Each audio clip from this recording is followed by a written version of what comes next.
qual é a importância do letramento científico? Bem, creio que o fato de você estar assistindo esse vídeo significa que nós temos em comum o interesse pela ciência. Então, é mais que uma simpatia que nos une, é uma paixão que nos alimenta. Gostar da ciência, curtir o fazer científico. Bem, uma primeira importância do letramento científico é distinguir ciência do que é não ciência.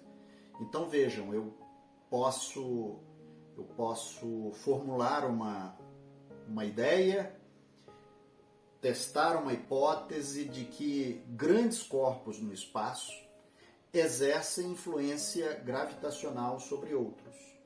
Então, nós podemos entender, por exemplo, que as luas presentes em vários planetas do Sistema Solar, no meu caso da Terra, de Júpiter, Saturno, nós podemos entender que estas luas são fortemente influenciadas pela atração gravitacional do planeta na qual elas orbitam. Muito bem. Agora, vejam essa outra possibilidade de que Vênus, na casa de Mercúrio,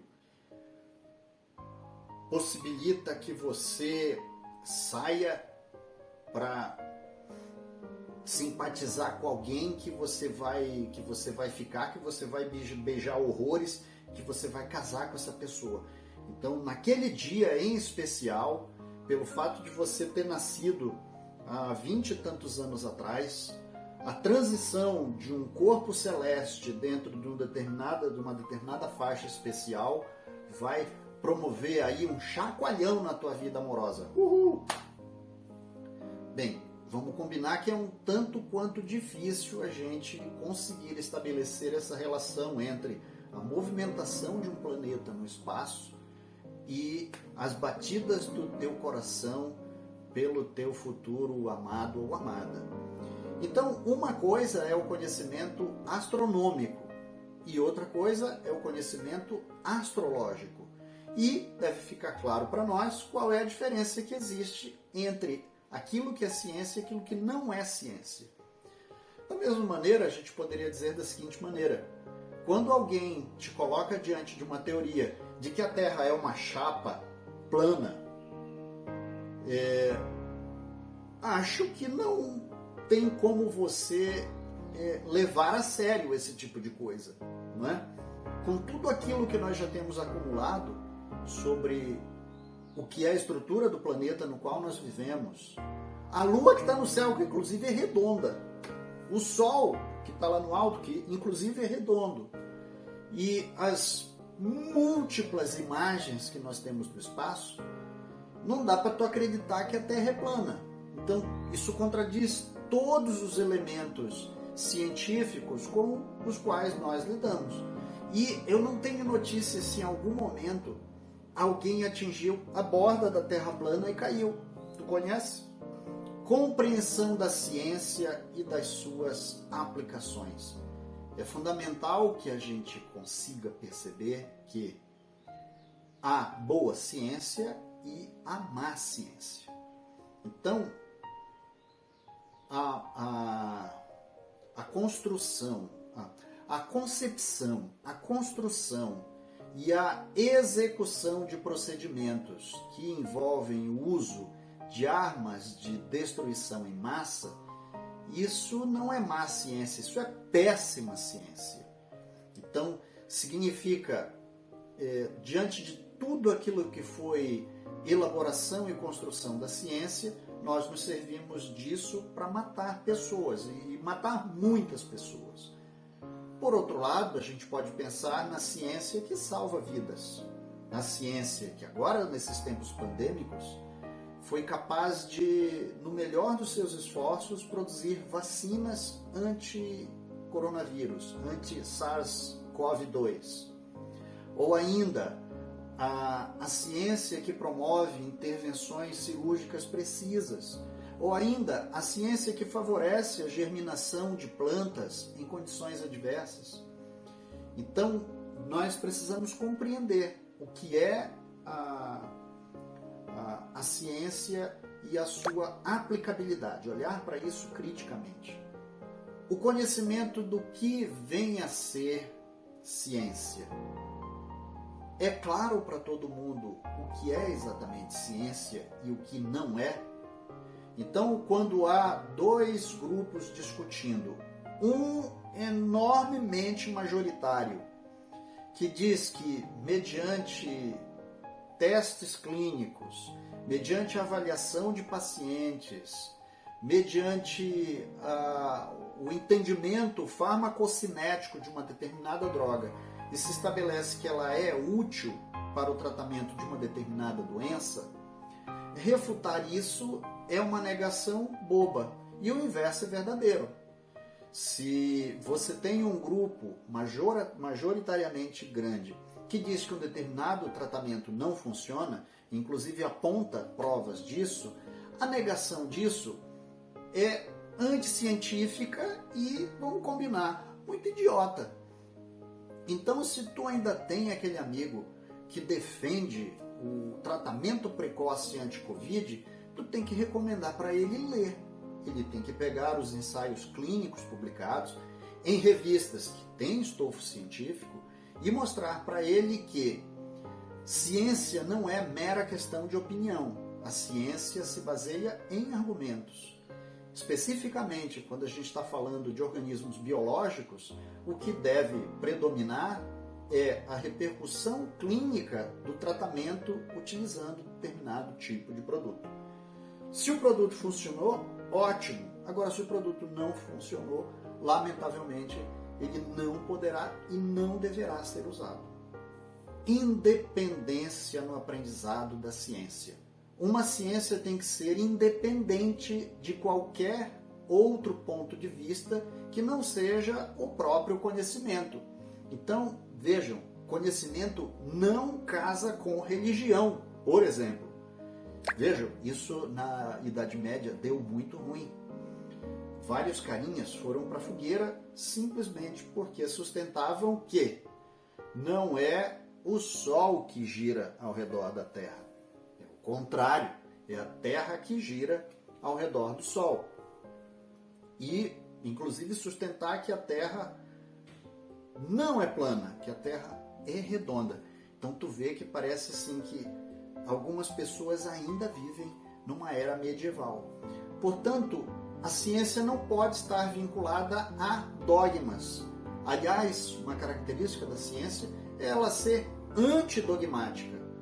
Uma característica da ciência é a capacidade que ela tem de criticar a si mesma, de se auto-renovar, de se incrementar, de rever posturas. Então, nada disso combina com aquilo que é dogmático. Outra coisa, não dá para a gente vincular ciência a uma questão de gênero. Ah, sabe por que tem muito cientista? Vamos abrir aspas aqui. Sabe por que tem muito cientista homem? Porque as mulheres são burras. Olha que coisa doida.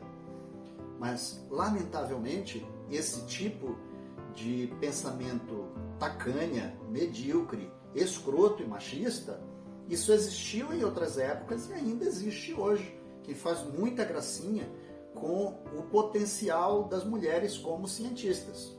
E se nós não temos ao longo da história tantas cientistas mulheres, vamos reconhecer, né, macharada? Muito disso foi pelo fato de que os homens não deixaram que as mulheres praticassem ciência, praticassem boa ciência. E ainda hoje existem grupos radicais do ponto de vista da sua fundamentação religiosa que acham que as mulheres têm que ficar em casa, que as mulheres não têm que trabalhar, que as mulheres não têm que estudar. Então, isso também significa a defesa do aprendizado independente na ciência. Ciência não tem gênero. E pergunta para Marie Curie o que é mulher na ciência. 2 prêmios Nobel. habilidade para pensar cientificamente. Vejam, nesse exato momento, enquanto tu está me escutando, talvez algumas ideias que eu esteja te falando caiam dentro daquilo que é o espaço de acolhimento dessas ideias, né? Tuas em relação às minhas, ou pode ser que esteja tendo o efeito oposto, de que a tua análise, e é ótimo que isso aconteça, de que a tua análise crítica recusa determinados conceitos que eu estou te falando. Muito bem, isso faz parte da nossa habilidade de pensar cientificamente. Quando a gente olha um casulo e de lá sai uma borboleta, a gente pensar que aquilo não é simplesmente o condão de uma magia de uma fada, que esse processo de metamorfose ele é um processo biológico explicável cientificamente. Quando nós olhamos à distância um determinado prédio, um prédio de muitos andares, nós vamos compreender o que foi o desafio de engenharia de executar aquilo. E todos nós que amamos ciência, nós vamos ao longo dos nossos anos de letramento solidificar cada vez mais esse pensamento científico. De tal forma que desde o primeiro momento, sabe aquele momento simplesmente maravilhoso no qual a gente teve a primeira aula de ciências e vislumbrou um mundo que de primeiro parecia mágico e o professor ou a professora foi nos explicando que ele tinha uma razão de ser e que era explicável, interpretável e compreensível? Pois bem, hoje isso só se multiplica, de tal forma que vocês vão chegar até o fim da graduação não apenas conhecendo esse pequeno universo de coisas que estão contidas no curso de graduação, mas vão aprender para além disso. Então, vão ter a habilidade de pensar cientificamente algo que ainda nem está criado como ciência. A habilidade de usar conhecimento científico na solução de problemas. Bem, para estudantes de engenharia, para estudantes de medicina, para estudantes da psicologia, para os estudantes da história, da sociologia, quantos problemas não são colocados todos os dias? Grandes problemas que atravessam gerações, até problemas pontuais que surgem em determinada comunidade, surgem por determinada demanda. Então, nossa capacidade de incorporar e sofisticar o letramento científico também significa a capacidade de, diante de um problema, buscar soluções para ele. Soluções que, num primeiro momento, pareçam extremamente difíceis, mas que o conhecimento científico será capaz de proporcionar um avanço. Vejam, a matemática até Newton tinha um determinado perfil. Foi necessário que ele próprio avançasse no conhecimento matemático para que ele conseguisse alcançar os elementos de prova que ele queria para a formulação do que era a força gravitacional. Então, até Newton, a matemática ainda não vislumbrava todo o potencial do cálculo integral e diferencial. Então, se diante do problema ele tivesse simplesmente se sentido pequeno e se acomodado, nós não teríamos a ciência que temos hoje. Então, o mesmo se diz para todos vocês, para todos nós, de que é exatamente a existência dos problemas que nos dá a possibilidade de pensar soluções e ampliar o potencial daquilo que é a ciência. O conhecimento necessário para a participação inteligente em questões sociais relativas à ciência. Olha só, você está assistindo um telejornal e aí vem um cidadão falar para você que se não chover nos próximos 180 dias, não haverá energia elétrica. Então veja, isso, se tu for mensurar que elementos de análise estão contidos aí, tu vai perceber que tu é capaz de entender um problema que vai ter grave repercussão social a partir de elementos científicos. Ora, como a matriz energética do Brasil é fortemente baseada em energia de origem hidrelétrica, se não chover nesses 6 meses que o cara está falando, esses reservatórios estarão baixos e haverá menor produção de energia. Se a demanda continuar a mesma, a conta não vai fechar, correto? Agora vejam, esse exemplo que se dá simplesmente só com o suprimento de energia, ele vai ter uma repercussão social, porque obviamente que isso impacta a vida das pessoas do ponto de vista econômico, porque da mesma maneira que as nossas casas não terão energia, as indústrias também não terão energia. E se as indústrias não terão energia, isso pode impactar a oferta de empregos. Isso é um problema social. Portanto, estas relações de causa e efeito, elas são muito importantes para a gente perceber que a ciência, ela interliga uma série de outras dimensões da nossa vida social. Também um outro exemplo, tu vê um cara falar na TV que se determinado indicador social não for regulado, o mercado vai espernear, vai dar um monte de gritos, o dólar vai subir, os capitais vão sumir do país. Será? É bastante importante também que a gente entenda que elementos de análise estão colocados, muitas vezes por um especialista, e que o permitem ou o credenciam chegar a uma determinada conclusão. Então, muito importante tu sempre olhar criticamente e entender como ele está se servindo do suposto conhecimento científico para chegar a uma determinada conclusão. A compreensão da natureza da ciência, incluindo suas relações com a cultura. Ótimo! Será que ciência é tudo? Veja, ciência é muita coisa, mas a ciência não é a matadora, a assassina das culturas locais. Então, muito daquilo que a gente constrói do ponto de vista cultural, das nossas relações sociais, até mesmo das nossas relações afetivas, são baseados em determinados aspectos da nossa vida comunitária que a ciência muitas vezes rompe.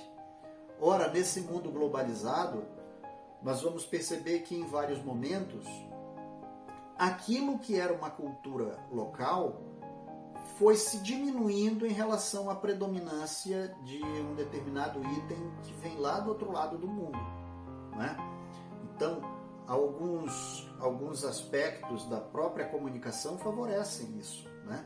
Hoje as pessoas têm acesso à televisão, têm acesso à internet, têm acesso de vídeos em streaming, né? Áudio, etc. Então, todo esse enorme espectro de mídias favorece com que muitas vezes as culturas locais elas se diminuam em função disso. E, claro, a gente deve pensar que a ciência ela deve olhar também para o que é uma cultura local. Olhando para a região aqui em que a gente vive, que é uma região aqui no Vale do Ivaí, muito vocacionada para a atividade agrícola. Existem determinados saberes populares, existem determinados cultivares, existem determinadas relações com a terra que atravessam gerações. Então, acho que não é muito legal a gente chegar com um conhecimento científico, muitas vezes descolado dessas relações culturais, e simplesmente dizer assim para essas comunidades: olha, a gente sabe, vocês não sabem, agora eu vou te ensinar como se faz corretamente. Então calma lá, não é bem assim que a gente favorece uma troca bem bacana entre aquilo que é conhecimento científico e aquilo que é conhecimento cultural. E muito daquilo que está presente nos laços culturais não apenas colabora, como fortalece a adoção de determinados princípios científicos. a apreciação da ciência, incluindo a curiosidade pelo próprio fazer científico. Praticamente todos nós tivemos um dia luminoso na infância. Então, nossa professora ou nosso professor solicitou que a gente trouxesse alguns bagos de feijão e nós deixamos esses bagos de feijão embebidos em um algodão úmido e a gente colocou aquilo lá no batente da janela. E no outro dia nós ficamos simplesmente fascinados com o fato de que dali daquele baguinho germinava uma planta. Então a gente entendeu que o feijão ele não era algo nascido pronto, que aquilo era um processo. Da mesma maneira que nós ficamos fascinados quando nós conseguimos entender o que é a solução de uma equação de primeiro grau ou uma equação de segundo grau, quando nós conseguimos entender uma equação e plotar isso na forma de um gráfico, ou quando a gente consegue entender o que é um fenômeno natural, explicável de um ponto de vista físico, de um ponto de vista matemático, ou das repercussões disso e que fazem com que a gente amplie todo o nosso conhecimento a partir destas explicações. E é claro, é fundamental que a ciência também não seja apenas conhecimento obtido, mas seja conhecimento compartilhado. É uma obrigação nossa como cientistas não apenas aprender, mas divulgar e popularizar a ciência. O conhecimento dos riscos e dos benefícios da ciência. Tu quer ciência para quê? Então, pode ser que a gente esteja falando de uma ciência para fazer vacinas, para salvar bebês da morte precoce, para curar pessoas que têm câncer, para produzir sementes que sejam mais resistentes a pragas, para desenvolver processos de fixação de nitrogênio no solo com mais subsídio para a agricultura. Tudo isso pode estar no nosso radar do fazer científico. Agora, a gente pode também ter um compromisso com a ciência que seja produzir armas de destruição em massa, produzir patógenos que sejam usados como bioterrorismo. Nós podemos produzir determinadas substâncias que são tóxicas, são reconhecidamente tóxicas, mas são utilizadas em alimentos para prolongar a sua vida de prateleira, ou que são utilizados em determinados cultivares para torná-los mais resistentes, mesmo sabendo que isso prejudica as pessoas.